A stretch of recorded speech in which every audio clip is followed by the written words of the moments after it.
Welcome to Not Milk Never Milk. Subscribe if you're lactose intolerant.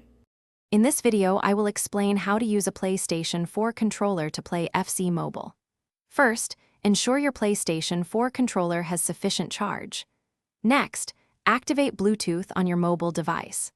Then, put your controller into pairing mode by holding down the PlayStation button and the share button simultaneously for a few seconds until the light bar flashes rapidly. This prepares it for connection. Once your controller is in pairing mode, open the Bluetooth settings on your mobile device. You should see Wireless Controller appear in the list of available devices.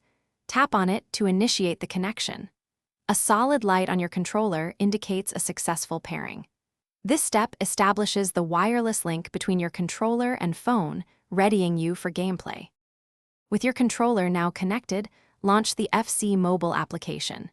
Navigate to the game settings menu, usually found via a gear icon. Look for a controller or gamepad option within these settings. Enable controller support to allow the game to recognize your PlayStation 4 device. This crucial step integrates your physical controls with the game's actions.